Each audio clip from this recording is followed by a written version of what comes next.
अपने बच्चों को बोलेंगे।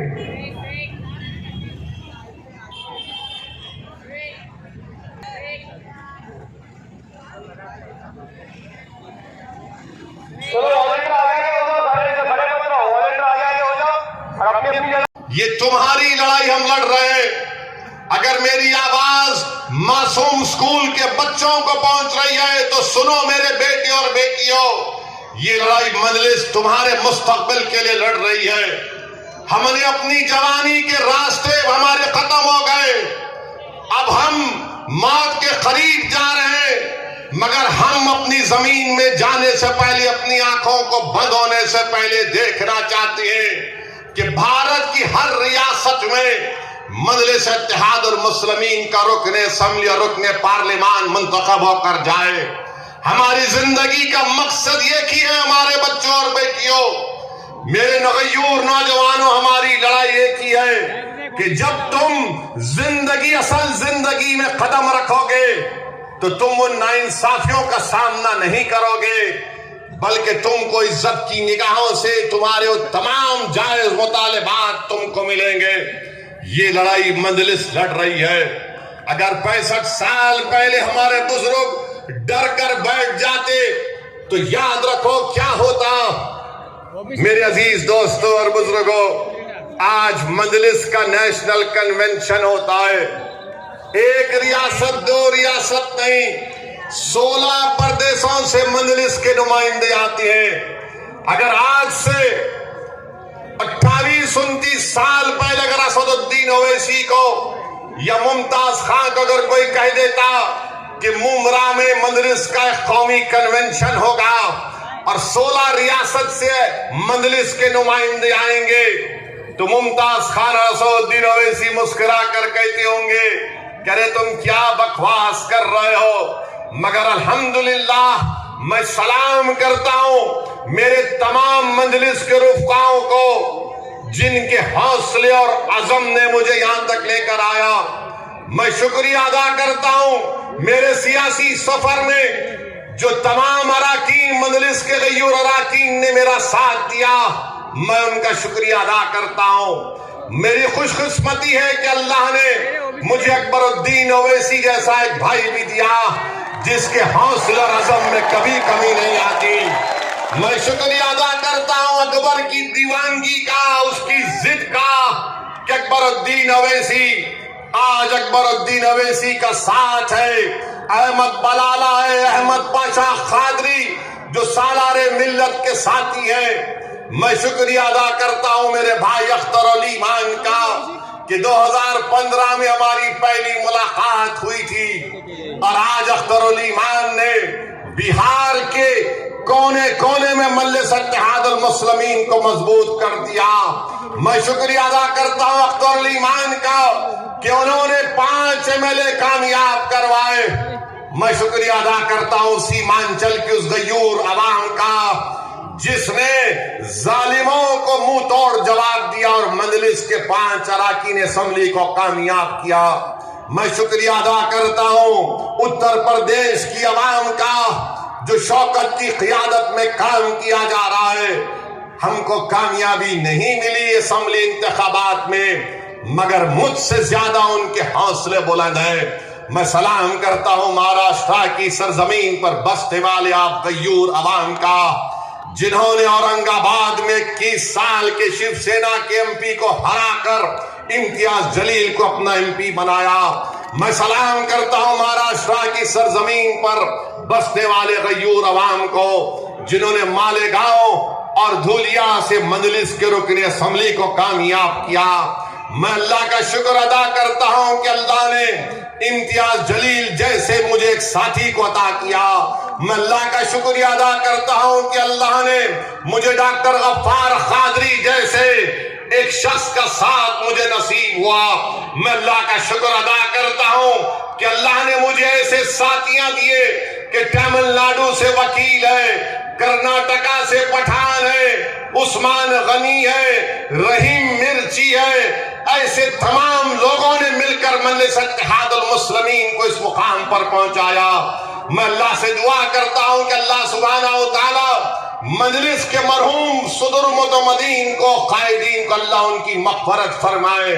मेरे अजीज दोस्तों और बुजुर्गों, अगर पर नेता बन सकता है, जब एकनाथ शिंदे नेता बन सकता है, जब फडणवीस नेता बन सकता है, तो क्या महाराष्ट्र का मुसलमान शरद पवार की तरह, उद्धव ठाकरे की तरह, शिंदे की तरह नेता नहीं बन सकते? क्या तुम नेता नहीं बन सकते? क्या तुम लीडर नहीं बन सकते? तो कैसे बनोगे? नारे मारने से नहीं बनोगे।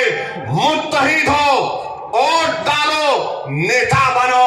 अरे जब बातचीत होगी तो इनसे आंख में आंख डालकर बातचीत होगी। सर झुकाकर, हाथ को पीछे रखकर ये जबान से ये नहीं कहोगे कि हाँ साहिब, हाँ साहिब, हाँ साहिब नहीं। बातचीत होगी तो होगी इस तरह से होगी कि अगर तू साहिब है तो मैं भी साहिब हूं, मैं तेरा गुलाम नहीं हूं। हाँ, हमारे ही सफों में बाज लोग हैं और रहेंगे सुबह कयामत तक। करबला के मैदान में इमाम हुसैन को पानी बंद करने वाले कौन थे? नवासे रसूल पर तीर बरसाने वाले कौन थे? अली असगर, अली अकबर को शहीद करने वाले कौन थे? टीपू सुल्तान को शहीद करने वाले कौन थे? कौन थे? हमारे ही सफों से लोग आए थे। मगर आज आपको पहचानना पड़ेगा। इन जमीर फरशों को पहचानो, ये ईमान बेचने वालों को पहचानो। ये कफन चोर हैं जो मंजिल से टिकट देकर एक जालिम के पैरों में अपना ईमान बेच देते हैं। मगर मैं तुम्हारे दरमियान में खड़े होकर कह रहा हूं कि तुमने उसको खरीदा जो कफन चोर था, मगर अब पठान खड़े होगा। और जब पठान खड़े होगा 2 घंटे की तरह नहीं, पठान खड़े होगा तो 5 साल के लिए लड़ेगा मुमरा की आवाम के लिए इंशाअल्लाह ताला। और अगर कोई ये समझ रहा है कि दौलत की ताकत पर खरीद लेंगे, अरे थूकता हूं तेरी नाजायज दौलत पर। जुल्म करके रख दिए मुमरा में। अस्पताल बन रहा है, म्युनिसिपल अस्पताल 8 साल से बन रहा है। जमीन का रिजर्वेशन, अरे कौन सा गारत का गड़ा है एमएलए का भरता नहीं है। कब्रिस्तान की जमीन भी खा लेता, स्कूल की जमीन भी खा लेता। अब इख्तिदार चला गया इसके पास से, अब इख्तिदार इसके पास से चला गया। मेरे अजीज दोस्तों और बुजुर्गों, मुमरा में अब आप मजलिस को एक अच्छे टीम मिली है। साहिब पठान के साथ हमारा रुकने बल्दिया शालम भी है। अच्छी टीम बनी है, आप इनका साथ दीजिए और इंशाअल्लाह ताला आपके बहुत से मसाइल मुमरा के स्कूल का मसला है, इंशाअल्लाह ताला इन मसाइल को हल करना है। मगर जो लोग ये समझते हैं कि मैं दौलत के बिना पर सबको खरीद लूंगा, अरे जो बिकता है बिक जाएगा। मगर मैं बिक चुका हूं। लोग कहते हैं ओवैसी तुम इनके लिए काम करते हो, तुम फुला की टीम हो। अरे जालिमो, तुमको नहीं मालूम असदुद्दीन ओवैसी अपने आप को बेच चुका है। असदुद्दीन ओवैसी अपने आप को बेच चुका है। मैं बिक चुका हूं नबी करीम सल्लल्लाहु अलैहि वसल्लम के गुलामों की गुलामी में। मैं बिक चुका हूं इमाम हुसैन और अहले बैत की मोहब्बत में। अरे तुम क्या खरीदोगे? तुम कौन सी बात करते हो? अरे जब तुम हार जाते हो तो हम पर इल्जाम लगाते हो कि फुला टीम, ये मीडिया वाले हमसे पूछ रहे थे कि शिवसेना के 2 टुकड़े हो गए। शिवसेना के 2 टुकड़े हो गए। एक मीडिया वाले पूछे, आपको उद्धव ठाकरे से सिंपैथी नहीं होती? मैं उनसे पूछना चाहता हूं, मैं जवाब नहीं दिया मीडिया के हमारे दोस्त को, मैं रुक गया क्योंकि शाम में जलसे में जवाब देने में जो मजा आता है ना, उसका मजा कुछ और होता है। हम उन मीडिया के दोस्त से पूछना चाहते हैं, जब मुंबई की सड़कों पर कत्ले आम हो रहा था तो आपको सिंपैथी नहीं आई? जब टाडा के कानून में लोगों को जेल में डाला जा रहा था, जब आपको सिंपैथी नहीं आई? जब भूल गए क्या? मैं नहीं भूला, मैं कभी नहीं भूलूंगा। अगर मुमरा बसा तो क्यों बसा? मुमरा अगर बसा, जो 60-65 साल के लोग आज यहां पर बैठे, पूछो उनको किसने भगाया था उनको, किसने उनको मार मार कर भगाया था? मैं भूल नहीं सकता हूं। बड़ी सिंपैथी पैदा हो रही है। अरे कब तक गैरों के घरों को रोशन करोगे? कब तक गैरों के घरों को रोशन करोगे? कब तक उनसे हमदर्दी करोगे? अरे अपने आप से तो कभी हमदर्दी करो। तुमको मेरी बात अगर पसंद नहीं आ रही तो सुनो, मैं तुम्हारी पसंद की बात नहीं कर सकता, मैं सच्चाई को बयान कर रहा हूं। रिजवान नामी 12 साल के बच्चे को पूछा करो, ईमान को 12 साल का बच्चा है, बिहार में 7 दिन जेल में डाल दिया गया। किसकी सरकार है? नाम निहाद सेकुलर लोगों की सरकार है। समस्तीपुर में एक मुसलमान को मॉब लिंच कर दिया गया। किसकी सरकार है? बड़े नाम निहाद सेकुलर लोगों की सरकार है। जुनैद और नसीर को पूछो, जमील खान राजस्थान का मरकोर कमेटी का सदर है। राजस्थान में जुनैद और नसीर को किडनैप करके, थोड़ी देर के लिए तस्वुर की दुनिया में जाओ, जुनैद और नसीर को किडनैप किया गया। उसकी बीवी को मालूम हुआ, भाई को मालूम हुआ, पुलिस स्टेशन जाकर कंप्लेन करते हैं कि 2 को किडनैप कर लिए। तो पुलिस बोलती है कि चल निकल, झूठ खबर। बाद में मालूम होता कि जुनैद और नसीर को उनके घर से 200 किलोमीटर दूर उनकी जली हुई लाशें मिलती हैं। बोलो फिर इस पर क्या बोलोगे? इस पर सिंपैथी पैदा नहीं होती? उद्धव ठाकरे पर सिंपैथी पैदा होती है क्योंकि शिवसेना के 2 टुकड़े हो गए। तुमने क्या जुनैद की जली हुई लाश को देखा? तुमने क्या नसीर की जली हुई लाश को देखा? तुमने क्या जुनैद के यतीम 6 बच्चों को देखा? क्या तुमको मालूम कि जुनैद का एक बड़ा भाई नीम पागल है, उसकी 7 औलाद है, उसकी जिम्मेदारी जुनैद पर थी। तुमको गैरों के लिए सिंपैथी है, अरे तुम्हारा भाई जो मर गया उसके लिए हमदर्दी नहीं होगी? तुम उनके घर को बचाओगे, अपने घर को बर्बाद करोगे क्या? यही फर्क है। असदुद्दीन अवैसी कहता है कि अगर उद्धव ठाकरे का घर आबाद रहेगा तो जुनैद का घर भी आबाद रहना चाहिए। अगर शरद पवार के घर में लाइट होगी तो नसीर के घर में भी चमक होनी चाहिए। अगर फडणवीस और मोदी कहते हैं सबका साथ, सबका विकास, सबका विश्वास, जो झूठ है, तो फिर हम क्यों मर रहे हैं? मेरे अजीज दोस्तों और बुजुर्गों, यही चीज इनको तकलीफ पहुंचाती है कि कौन है ये जो यहां पर आकर नाम लेकर बोलता है, अरे तुमको गुलामों और चमचों और कफन चोर की खव्वाली सुनने की आदत पड़ गई। जब एक शेर तुम्हारे सामने धारता है, सच्चाई को बयान करता है, तो सुनो आप।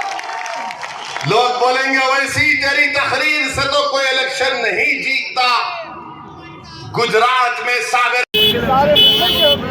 ज़्यादा से ज़्यादा एमएलए चुन कर आएंगे, मैं ये उम्मीद रखता हूँ। अभी खुद ओवैसी साहब ने कहा है कि लोग मेरी तकलीफ को सुनते हैं और उसके बाद फिर भी लोग जीत कर नहीं आते। क्या वजह है, क्यों ऐसा होता है कि MIM कहीं भी जाती है लेकिन वहाँ उसे गिने चुने बिताया जा रहा है? रास्ता छोड़ दो जरा, रास्ता छोड़ दो।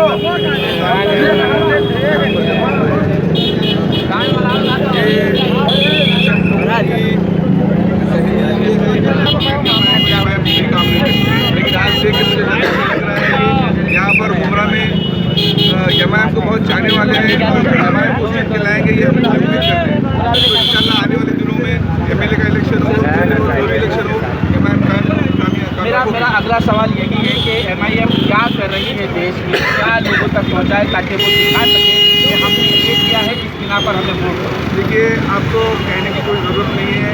आप हैदराबाद में देख सकते हैं जहाँ पर हमारे एमएलए वगैरह हैं, वहाँ पर क्या काम चल रहा है।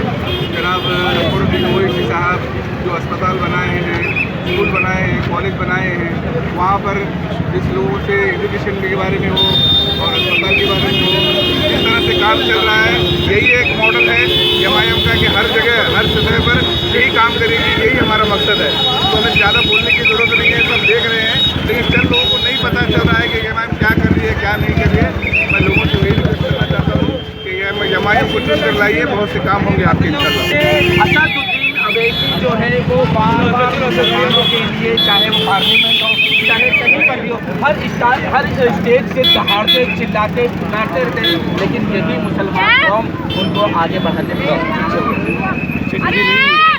इंशाल्लाह आगे बढ़ाती रही है, इंशाल्लाह अभी भी आगे बढ़ाएगी। कहाँ से हो आप? कर्नाटका से। कर्नाटका से है आपका? सुनने आए हो? सुनने नहीं आया, पार्टी को मानते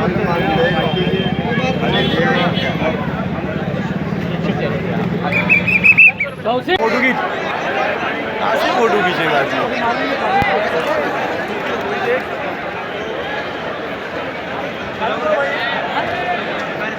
हेलो जनाब बैरिस्टर असदुद्दीन ओवैसी साहब का डोंगरे परिवार की ओर से, डोंगरे फैमिली की ओर से सत्कार किया जा रहा है। मैं चाहूंगा कि जोरदार तालियों से ये सत्कार किया जाए।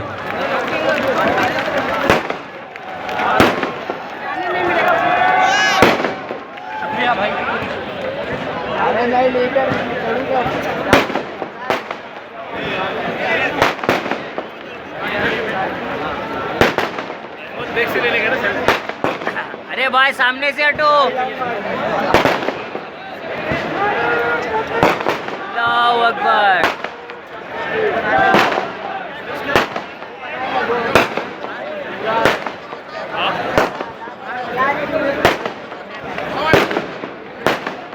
आमिर भाई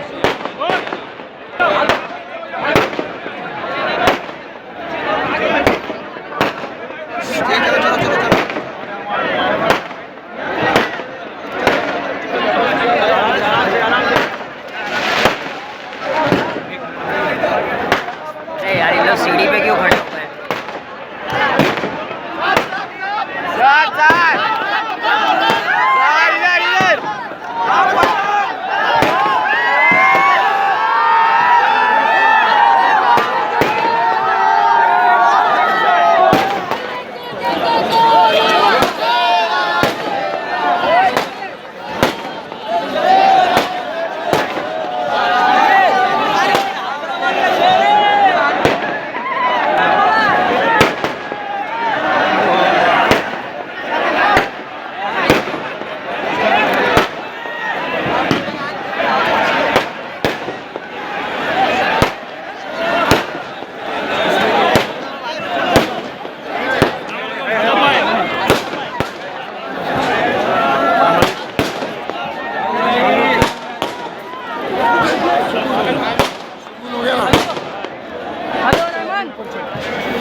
ऊपर कहाँ जा रहे?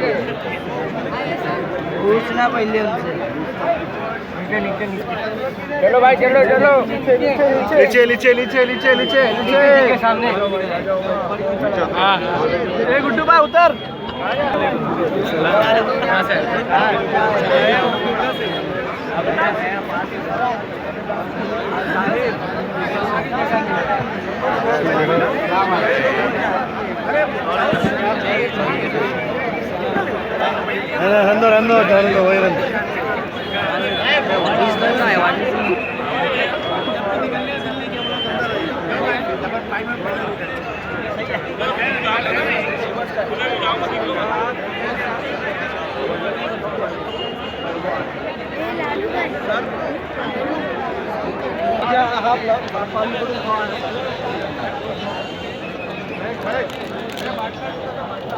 कैसा बांटो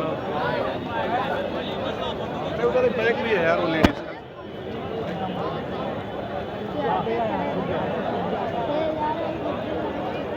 आ जाओ ऊपर आना है हटो जरा हटो। अभी तो मेरा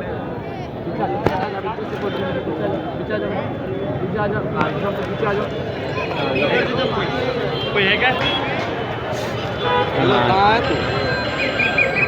अरे मैं स्टेज स्टेज स्टेज नहीं स्टेज के ऊपर। हाँ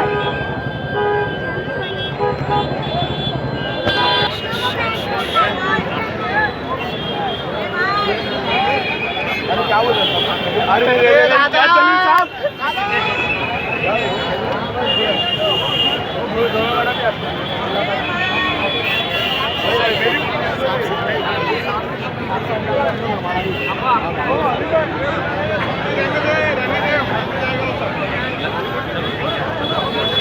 पानी मत दो पानी